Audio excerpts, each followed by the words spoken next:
Ezequiel, capítulo 34.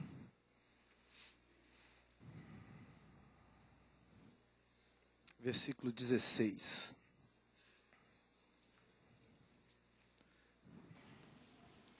Ezequiel 34.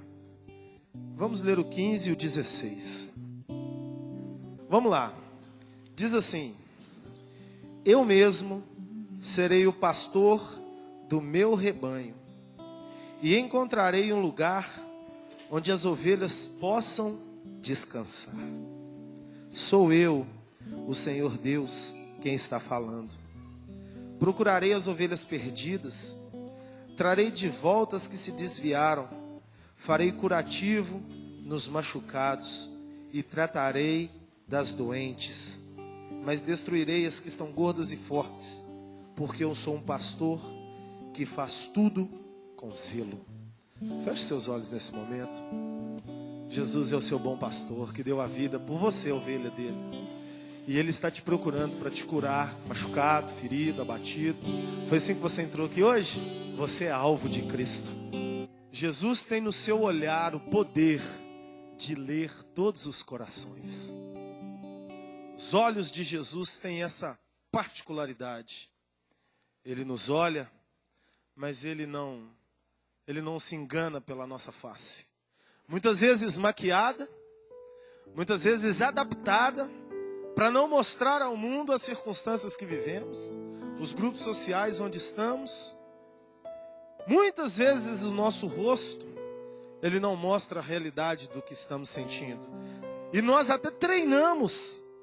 Muitas vezes vamos sair para o dia de trabalho, vamos vir para o culto, vamos para a faculdade, estamos no nosso dia a dia e o nosso coração está machucado, as coisas não estão bem, as coisas não estão dando certo na nossa vida, e nós até treinamos. Eu tenho que chegar com um sorriso, eu tenho que mostrar para as pessoas que eu estou bem, eu não posso demonstrar a minha fraqueza. Mas existe alguém que lê o seu coração, existe alguém que não te olha pela sua aparência, mas te olha pela essência que está dentro de você. E não te olha apenas para saber, mas te olha porque tem interesse em curar e tem o poder para transformar o seu coração. E o nome dele é Jesus, o Rei da Glória. E foi o próprio Cristo que disse: Eu mesmo serei o pastor do meu rebanho e encontrarei um lugar onde as ovelhas possam descansar. Sou eu, o Senhor Deus, quem está falando. Igreja, quando o Senhor bolou o universo, quando o Senhor bolou o maravilhoso e complexo ser humano, Deus tinha um foco, Deus tinha um objetivo: fazer esse ser criado por Ele, tornar-se alguém feliz, tornar-se alguém completo, tornar-se alguém cheio de vida. As intenções do Pai eram as melhores possíveis. Eu já ouvi pessoas dizendo: porque Deus fez o mundo, porque Deus me criou, era melhor que eu não tivesse nascido, porque a pressão sobre o seu ombro está muito grande. Você já deve ter ouvido ou já deve ter falado coisas do tipo, ou se não falou, já pensou. Mas eu quero te dizer que quando Deus planejou a sua vida, Ele estava planejando o melhor para você. Ele estava planejando felicidade completa, não alegria momentânea, que é o resultado de um sucesso pontual. Aí nós ficamos alegres por um momento.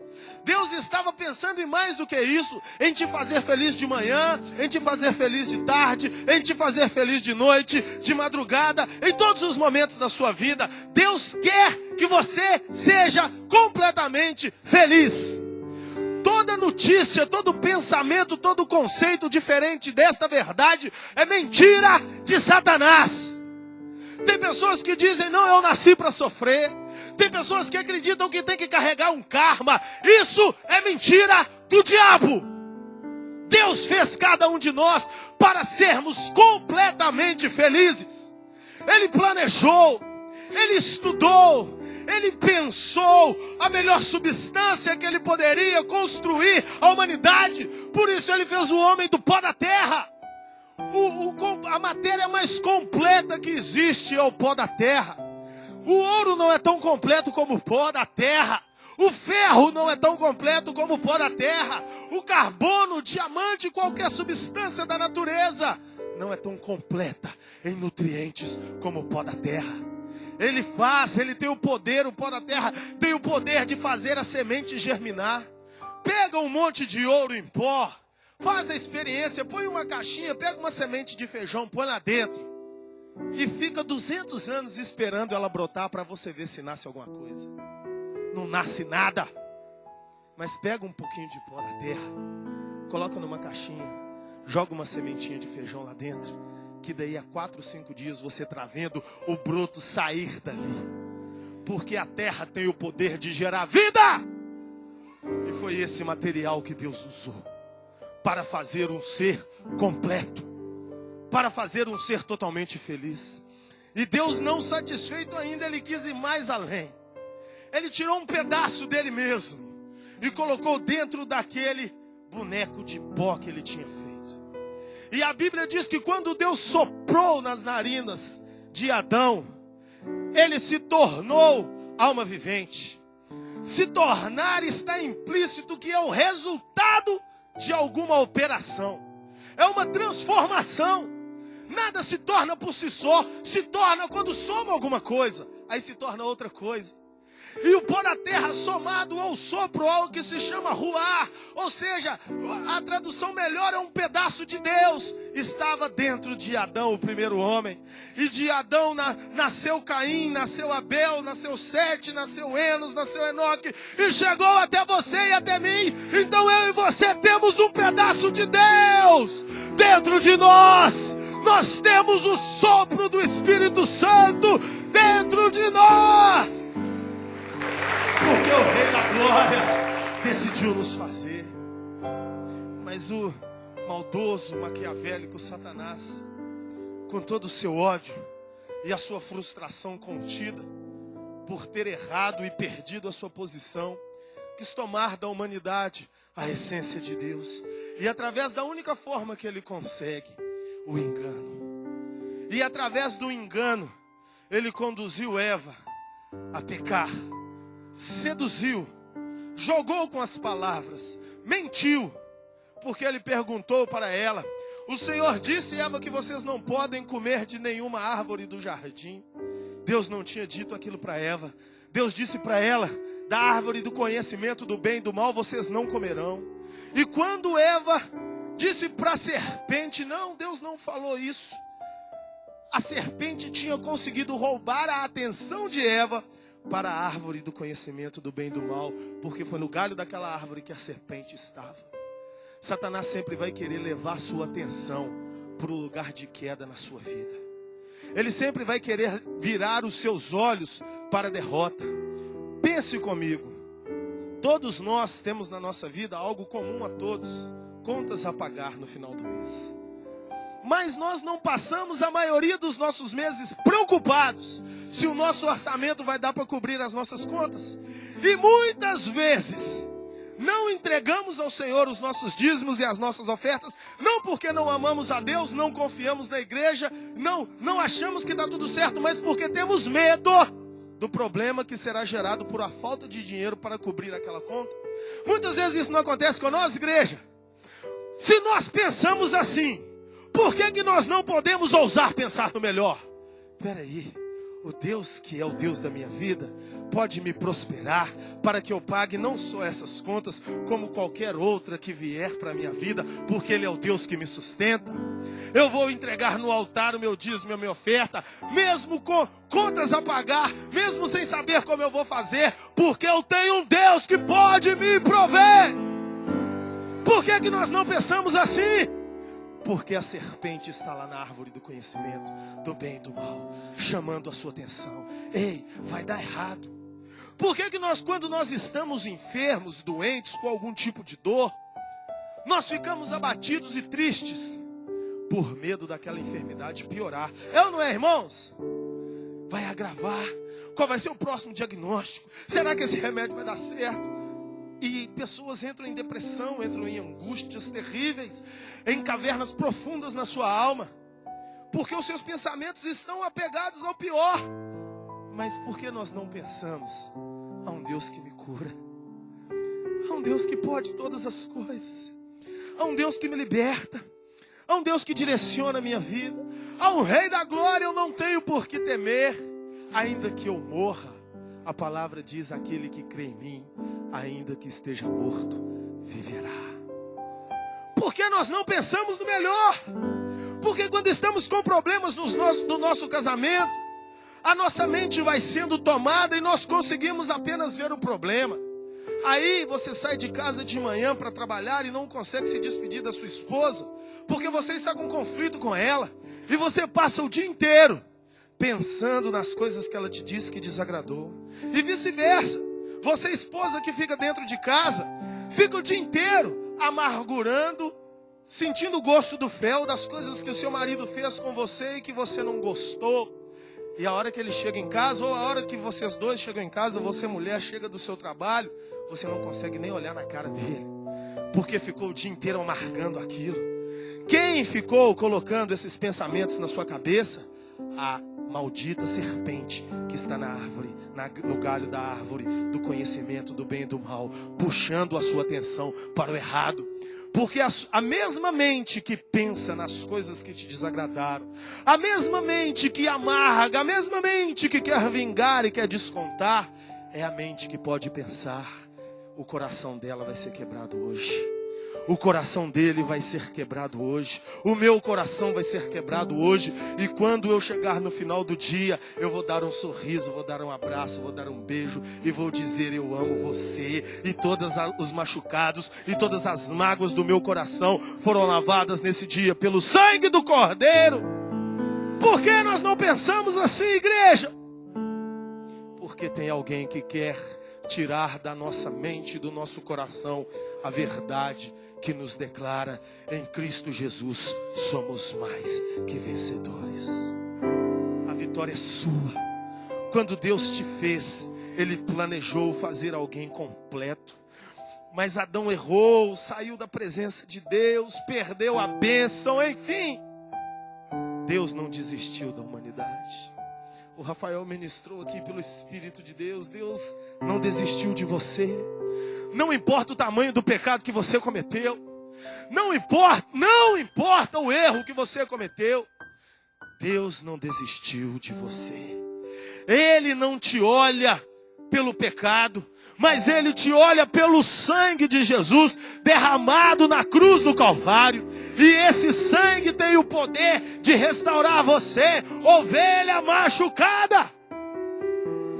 E Deus quem disse: eu sou o Senhor Deus, e vou levar as minhas ovelhas para um lugar que possam descansar. Procurarei as ovelhas perdidas e as trarei de volta. O Senhor não perdeu para o pecado. O Senhor não perdeu para Satanás. Porque na plenitude dos tempos, no tempo perfeito, Jesus veio morrer na cruz. O que significa essa palavra plenitude? Ela é uma junção de dois termos: pleu e roma. Pleu significa distância, processos sendo completados. E Roma significa explosão sobre os processos que foram completados. Por isso a palavra é plenitude, porque Deus construiu um processo. Deus não demorou 2000 anos para mandar Jesus. Não, eu vou deixar a história rolar aí, para que depois de 2000 anos eu mande meu filho morrer na cruz. Não, teve um problema.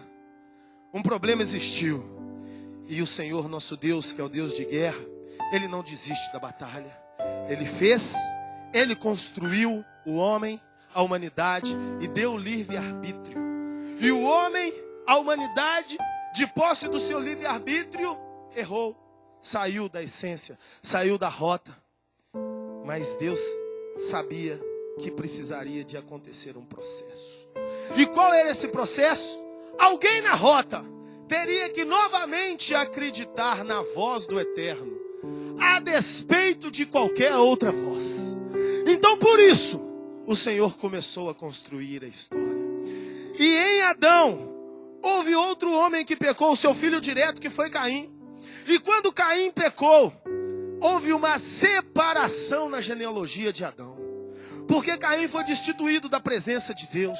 Deus precisa de fé. Deus tem sede de fé. Deus precisa da fé para que possa operar o milagre. E até então ninguém tinha tido essa fé. Mas quando Caim pecou e foi destituído, Deus deu outro filho para Adão. E esse filho se chamou Sete. E se você olhar no livro de Gênesis, no capítulo 5, você vai ver claramente que ali houve uma separação. O nome de Caim desaparece da genealogia. E em Sete começa a se contar outra genealogia de Adão. Depois você lê no capítulo 5 do livro de Gênesis. Ali Deus começou a encontrar um veio de fé. Ainda que fosse um córregozinho mirrado, ainda que fosse uma águazinha fininha, Deus estava vendo o oceano lá na frente. O pléu estava acontecendo. Um processo iniciou. Ainda que a fé no seu coração seja uma fé pequenininha. Ainda que você ache que você não consegue. Mas se você dispor o seu coração para Deus hoje, Ele vai aumentando esse córrego. Ele vai se tornando um lago. Ele vai se tornando um ribeiro. Ele vai se tornando uma lagoa. E ele se tornará o oceano do Espírito. De forma que você vai olhar para a morte e dizer: tenha vida. E as cachoeiras de Deus vão jorrar na sua vida. E o milagre acontece.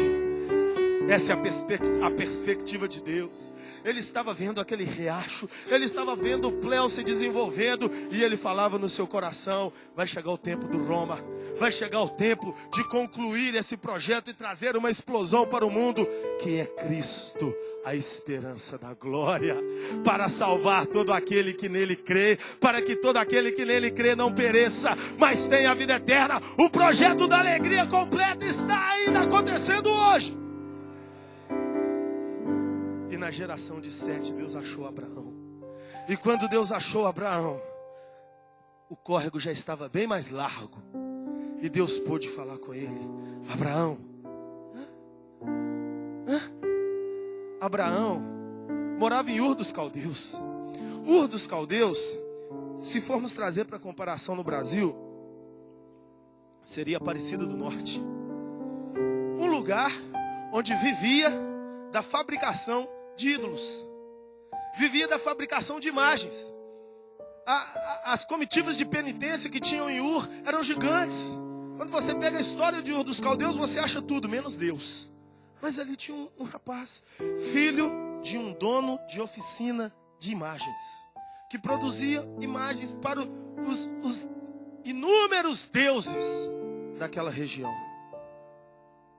Mas ali, fazendo ídolos, idólatras, produto de idolatria, aquele homem ouviu Abraão. E ele olhou para os ídolos, não era nenhum, porque os ídolos têm boca, mas não falam. Tem ouvidos, mas não ouvem. Tem olhos, mas não veem. Tem nariz, mas não sentem o cheiro. E ele sabia que aquilo ali não poderia trazer a alegria para a vida dele. Mas dentro do coração de Abraão pulsava um grito silencioso: eu quero ser feliz. Eu quero ser feliz. Eu quero ser feliz. Abraão não tinha uma igreja para frequentar. Abraão não tinha uma escola bíblica para tê-lo ensinado da palavra de Deus desde criança. Ele não sabia nada de Deus. Mas ele ouviu a voz: Abraão, sai da sua terra, da sua parentela, e vai para a terra que eu te mostrarei. E eu farei de ti uma grande nação. Meu Deus, tu és maravilhoso. Um produtor de imagens ouve a voz de um Deus invisível. Um homem estéril recebe a promessa que será pai de multidões. Todos os pré-requisitos contrários à expectativa do milagre. Peraí, eu vou sair para onde? Para a terra que eu vou te mostrar. Eu vou ser pai como se eu não posso ter filhos? Eu sou estéril, minha mulher é estéril. É assim que Deus gosta. Deus novamente havia encontrado fé na terra. E eu imagino o grande Yahvé falando com Satanás: tenta subir na árvore e enganar aquele ali.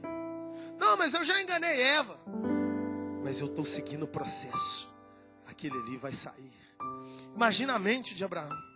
Quando Deus fala conosco alguma coisa louca, não é difícil para nós seguirmos na direção de Deus? Nós buscamos 250 confirmações. É versículo da Bíblia, é para apóstolo para orar. Aí sai da sala do apóstolo, tromba com o pastor Everton, ora de novo. Aí encontra com fulano, ora de novo. Aí passa uma semana, já tem 50 confirmações. Mas eu quero mais uma. Eu não é assim, irmãos? Porque a fé, ela constrange a razão. Porque ela é maior do que a razão. E Abraão seguiu no projeto. E o plano de Deus estava acontecendo. O limiar estava sendo cheio. Por isso que Ezequiel teve a visão das águas que corriam debaixo do templo. Águas que me davam pelos artelhos. Águas que me dão pelos joelhos. Águas que me dão pelos lombos. Um rio gigantesco que só podia se atravessar a nado. Esse é o rio que alegra a cidade de Deus. É Jesus. Hoje Ele está fazendo crescer o volume de fé no seu coração, aí agora onde você está, para que o milagre dele se manifeste na sua vida, para que o impossível aconteça na sua realidade, porque Ele é o Deus do milagre que constrange a razão. E Abraão seguiu no projeto, e Abraão teve Isaac, nós conhecemos a história. Tudo impossível, Isaac nasceu, o filho da promessa. E nasceram os 12 filhos de Isaac. E nasceu Jacó. E nasceram os 12 filhos de Jacó. E constituiu-se Israel. Tudo isso com um objetivo: a manifestação daquele que tem o poder de ler o seu coração. Porque da geração de Davi veio o Messias. E novamente Deus encontrou fé. E Deus começou a trabalhar sobre a fé. E é esta fé que o Senhor Espírito Santo quer encontrar no seu coração nessa noite. Vamos comigo no livro de João, Evangelho de João, capítulo 4. A partir do versículo 5.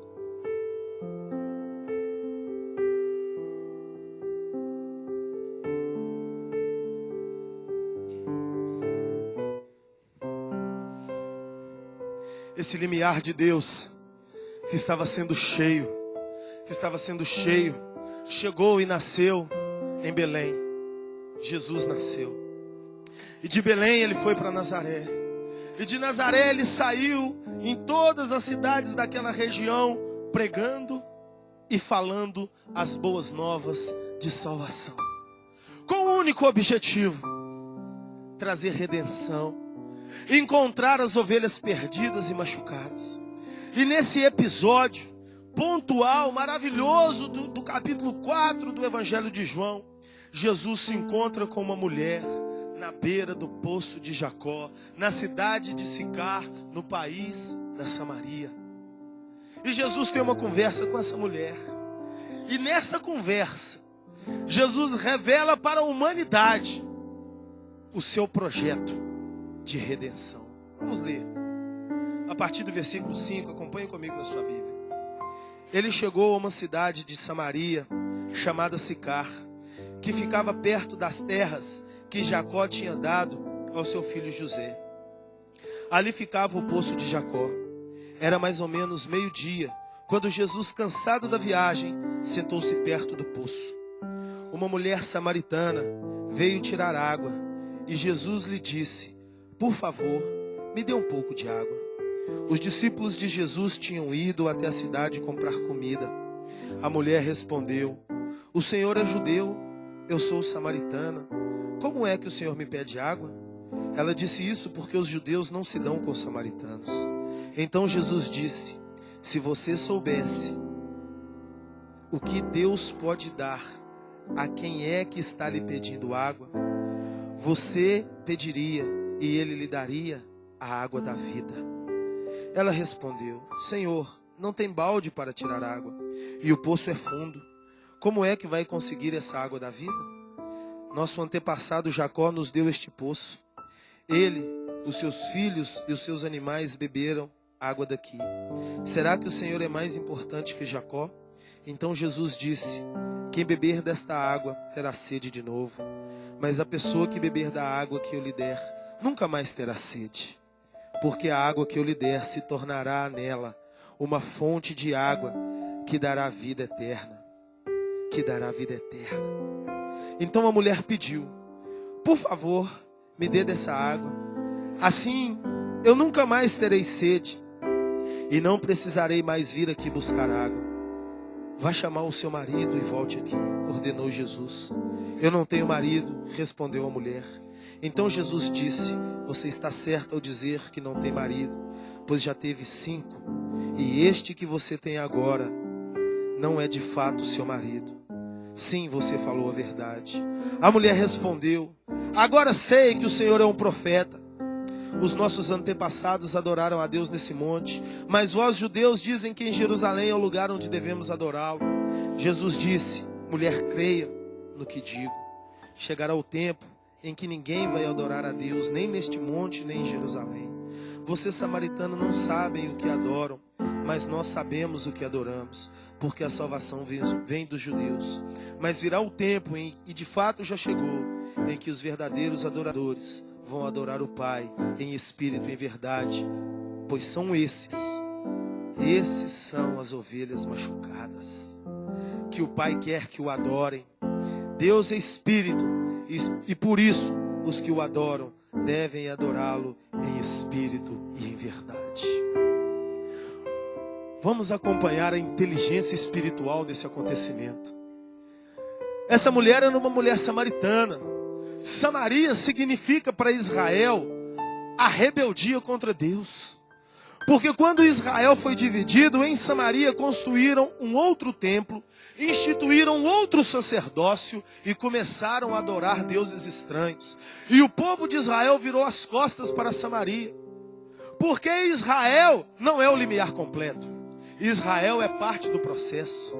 O limiar completo é o Cristo vivo que nasce no coração de todo aquele que crê. Seja ele israelita, seja ele francês, americano, brasileiro, aonde tem um ser humano que Jesus nasce no coração, ali o projeto se completou. Por isso Israel não tinha como entender os samaritanos. Mas Jesus chegou ali. E Jesus disse para aquela mulher: dá-me de beber. Quando Jesus disse para ela: dá-me de beber, Jesus estava revelando que ele tem uma sede. Qual é a sede de Jesus? É a sede pela humanidade. Porque quando ele encontra a humanidade, preste atenção, ele traz até essa humanidade ferida, machucada, caída, a divindade perfeita. Nós que somos fracos, pecadores, quando encontramos o Cristo verdadeiro no nosso coração, nos tornamos templo do Espírito Santo, parte total de Deus. E aquele sopro que foi dado lá no jardim do Éden começa a fazer efeito na nossa vida. E nesse poder nós podemos dizer para a morte: afasta-te. Nesse poder nós podemos dizer para a enfermidade: saia. Nesse poder nós podemos dizer para os demônios: saiam. Nesse poder nós podemos declarar em Cristo Jesus: eu sou mais que vencedor. Aplauda o Senhor. Glorifique o nome do Senhor. Bendito seja o seu nome. Esse é o projeto. Esse é o limiar se enchendo. E Jesus disse para ela: dá-me de beber. E ela falou: como sendo tu judeu, me pede dá-me de beber, que sou samaritana. Os nossos pais falaram que é em Jerusalém onde se deve adorar. No momento que aquela mulher estava conversando com Jesus, ela foi sentindo o calor da presença do Mestre. E o calor da presença do Mestre quebra cadeias dentro de nós. E agora a presença do Mestre está quebrando cadeias no seu coração. Eu não sei como você entrou aqui nessa noite, mas eu sei como você vai sair. Você vai sair daqui uma bomba, uma estrela para brilhar nas trevas da humanidade, declarando: Jesus Cristo muda histórias, Jesus Cristo muda quadros, Jesus Cristo encontra as ovelhas machucadas e as leva para um lugar de paz. E Jesus disse para ela: se você soubesse quem te pede dá-me de beber, você lhe pediria e eu te daria a água viva. E aquela mulher que estava tendo uma conversa natural, humana com Jesus, entendendo nele um judeu que odeia samaritanos, de repente faz uma pergunta louca: Senhor, tu não tens vasilha para tirar água? Como você vai tirar essa água viva? Irmãos, não tem ilusão nessa história. Jesus falou com ela o seguinte: se você soubesse quem te pede dá-me de beber, tu lhe pedirias e ele te daria água viva. Que história é essa de água viva? Água que você beberia e nunca mais teria sede. Como pode existir uma água dessa? Naturalmente seria essa pergunta que aquela mulher faria para Cristo. Mas a pergunta que ela fez foi outra, e uma pergunta louca: você não tem vasilha, como você vai tirar água? E essa pergunta dela revela um grito silencioso do coração dela: eu preciso de vida. Eu estou machucada, eu estou ferida, eu estou morrendo. Eu preciso de vida, ainda que essa probabilidade seja uma probabilidade irrisória, louca. Mas vamos dar um jeito, eu preciso dessa água para não ter mais sede. Porque quando estamos afundados na nossa dor, começamos a perder o controle da nossa razão. E é esse o campo de batalha de Satanás. Quanto mais você sente dor, mais circunstâncias para você sentir dor ele quer gerar. Mais ele quer chamar a sua atenção para o pior, para o pessimismo, para o vai dar errado. E você começa a enfraquecer, diminuir, cai pelo chão sem forças. Mas Jesus quer dizer a você: não importa o tamanho do seu problema, eu sou maior do que ele. Eu posso reverter qualquer situação. Eu tenho a água da vida. Eu tenho a água da vida. Jesus, Jesus, nós precisamos beber a sua água nessa noite. E nós vamos beber a sua água. E Jesus pôs o dedo na ferida, lá no fundo da ferida daquela mulher. Vai lá, chama o seu marido. E o texto é bem categórico em dizer: ordenou-lhe Jesus. Ordem é verbo imperativo. Vai lá e chama seu marido. Ele não perguntou para ela: você tem marido? Ele pôs o dedo na ferida. Em Ezequiel ele não disse que está procurando as ovelhas feridas? Não foi isso que nós lemos? Amém? Eu estou procurando as ovelhas feridas. Antes de achar a ovelha ferida, ele quer achar a ferida da ovelha. Porque ele quer curar a ovelha. Ele quer levá-la para um lugar onde ela possa ter paz. E você não tem paz com a doença, com a dor te incomodando. Ele quer tirar a dor. Mas para ele tirar a dor, ele tem que confrontar o problema. O problema daquela mulher era a frustração. Ela já tinha tido 5 maridos. E ela disse para ele: Senhor, eu não tenho marido. Pronto. Era tudo que Jesus precisava. Ele precisava da verdade. Você está entendendo? Quem está entendendo, levanta a mão. Aleluia. Ele precisava da verdade.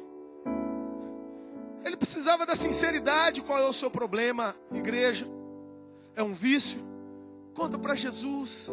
Jesus, eu fumei hoje. Se foi cigarro, eu fumei cigarro. Se foi maconha, eu fumei maconha. Se foi cocaína, eu cheirei. Eu não quero mais. Eu não aguento mais. Eu estou sendo fraco. Satanás está tirando as minhas forças. Ele está mentindo para mim. Qual é o seu problema? É a prostituição? Conta para Jesus. Jesus, eu pequei. Eu mantive relação sexual quando eu não podia, quando eu não era casado, eu não sou casado. Qual o seu problema? É adultério? Conta para Jesus. Qual o seu problema? É desvio de verba na sua empresa? Conta para Jesus. Qual é? Qual é o problema? Ele quer achar a ferida, mas você precisa revelar para ele a sua ferida, porque ele tem o poder de te curar. Ele não te condena, mas o pecado oculto alimenta Satanás. Quando você peca e não conta para Jesus o seu pecado, Satanás começa a ganhar força e prender você. Mas quando você confessa, na hora, aquele que parecia um leão que rugia se torna um gatinho que mia. E você pisa na cabeça dele. E ele tenta falar com você lá de baixo: mas você fez aquele pecado. Cala a sua boca. O sangue de Jesus me justificou. E você opera milagres. Lugar de paz. Lugar lugar de paz. Eu quero encontrar as ovelhas feridas. Ah, Jesus é fiel. Tem um pastor já falecido, chamava pastor Almir, lá do Rio de Janeiro. Uma vez foi fazer uma conferência e orou em voz alta, falou: Senhor, eu vou fazer um jejum para essa conferência. Olha como o diabo é enganador. E ele acordou amanhã, disse que com o cheiro dos bolinhos da esposa, os bolinhos de chuva. E o bolinho de chuva ele não aguentava. Ele detonou. E foi de noite para a conferência. E no meio da pregação manifesta um demônio. E eles: te repreendo. Aí o demônio foi tentar fazer uma jogatina. Falou: você vai me repreender não? E os bolinhos que você comeu de manhã, que você falou que ia jejuar e não jejuou? Ele falou: demônio, cala a sua boca, porque quem te expulsa é jejum ou é Jesus? Aí o demônio: é Jesus. Então você já respondeu, dá licença. Era desse tamanhozinho o pastor Almir. Mas um homem de Deus, cheio da glória e da inteligência de Deus.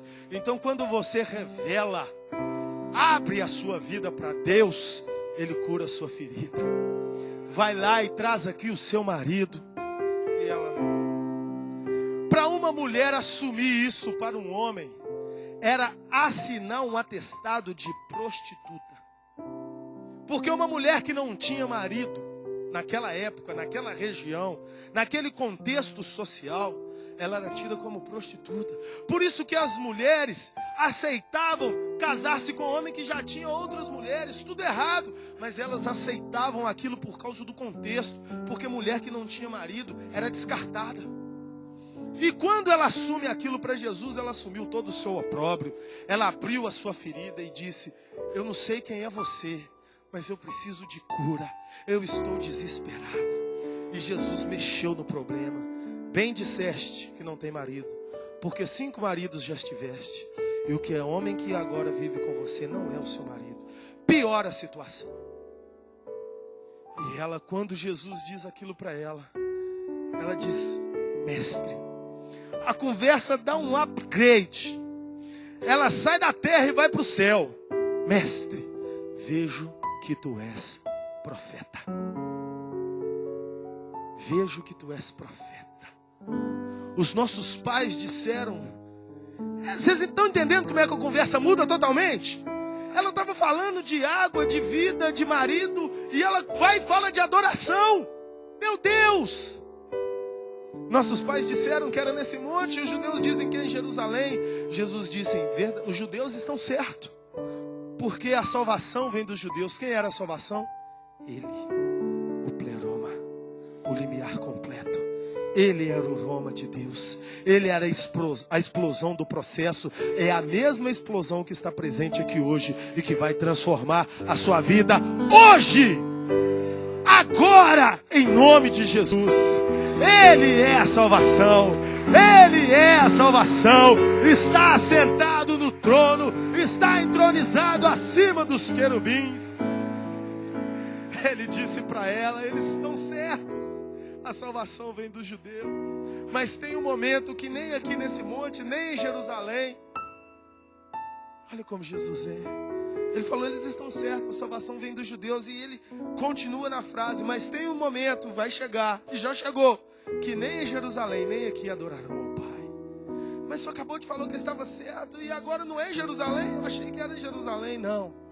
E Jesus entrega para aquela mulher o maior segredo do relacionamento do homem com Deus, o verdadeiro lugar da adoração.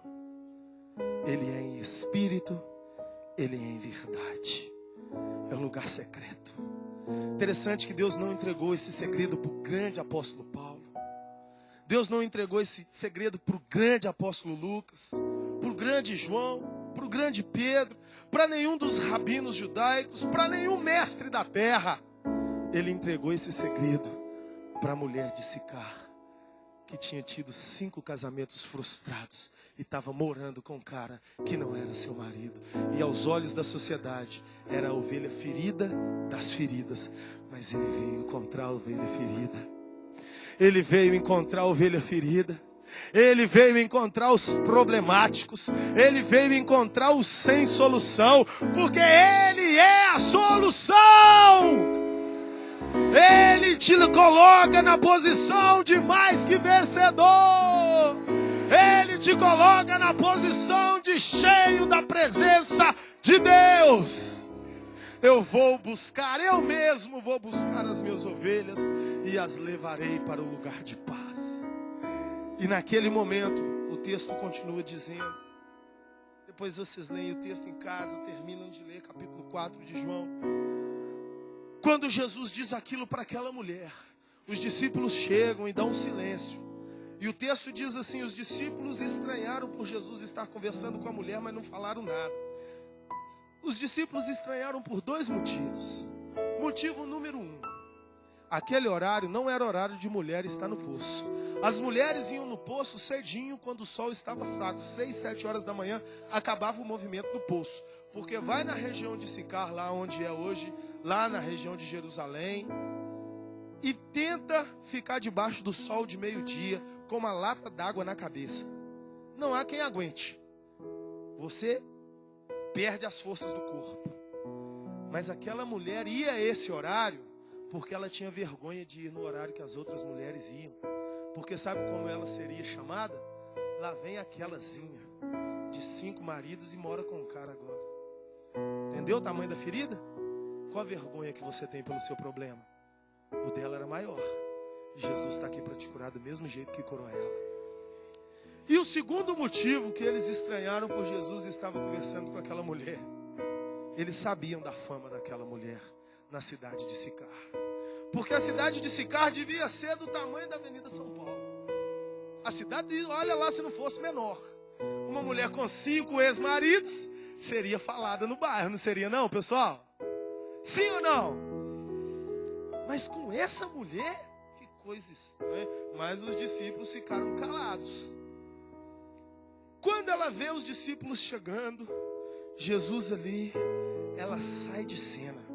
E ela desce correndo para a vila. E ela que era a má falada da vila, ela chega e diz para o povo, vinde e vede o Messias, o enviado de Deus, que me tem revelado tudo quanto tenho feito e vivido. E como os homens, as mulheres e o povo daquela cidade ouviriam aquela mulher, porque ela agora estava cheia do Espírito Santo. Ela agora estava cheia do poder de Deus. Ela pegou os demônios, jogou-os no chão e cresceu para cima deles e disse, Satanás, eu vou te mostrar quem manda aqui. Sou eu, porque tenho Jesus na minha vida. Ela saiu dali curada, restaurada e se tornou evangelista de multidão. Abre comigo 1 Pedro capítulo 2, versículo 9. Essa foi a posição que essa mulher chegou naquela vila. E é a posição que você vai sair daqui hoje. Em nome de Jesus, quem concorda diz aleluia bem alto. Eu pedi para dizer bem alto. Mais alto. Mais alto. Glória a Deus.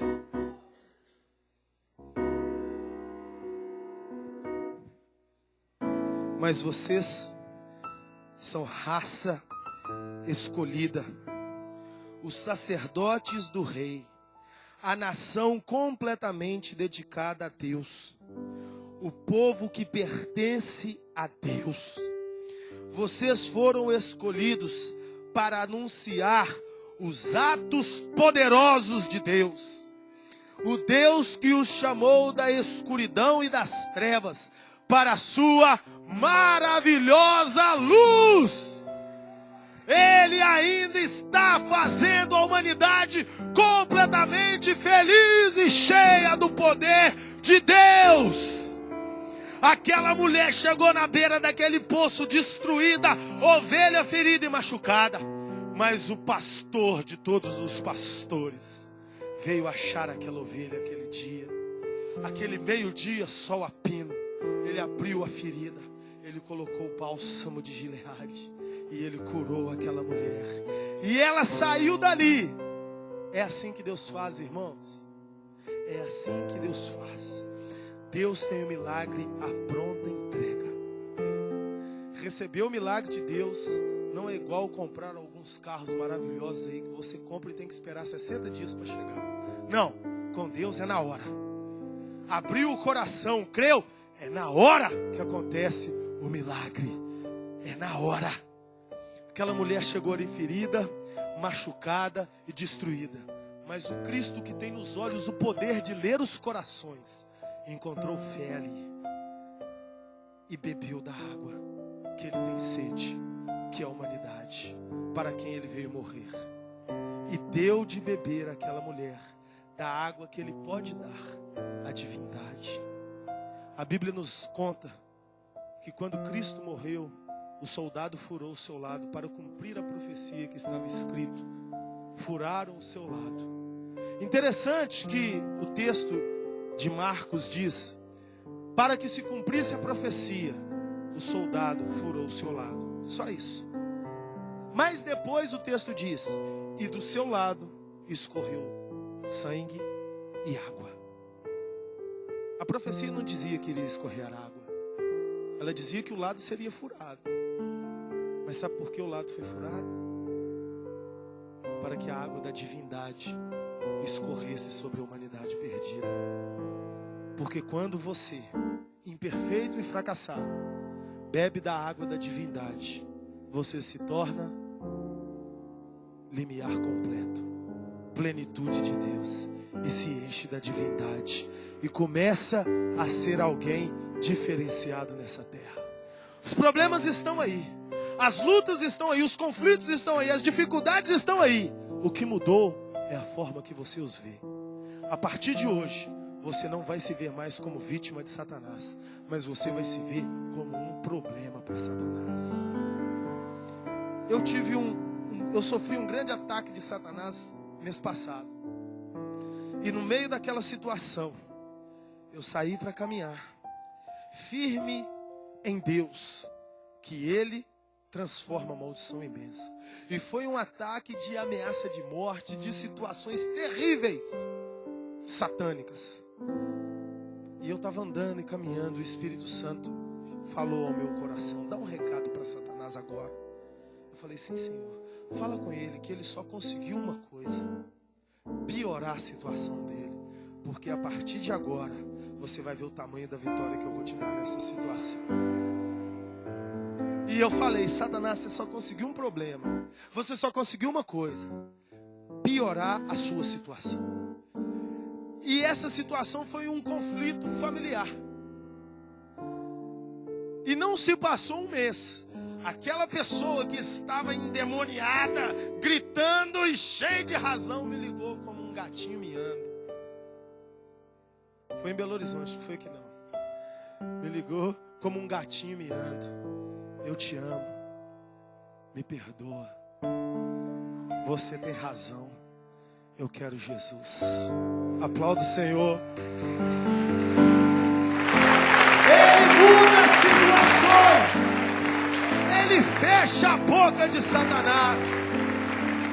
Satanás às vezes quer usar alguém que você ama, quer usar uma situação para te destruir, mas Satanás só consegue uma coisa: piorar a situação dele, porque é mais um que vai ser salvo por Cristo, aquele que veio derramar o amor de Deus em nossos corações, porque Ele encontrou as ovelhas feridas para levá-las ao lugar de paz.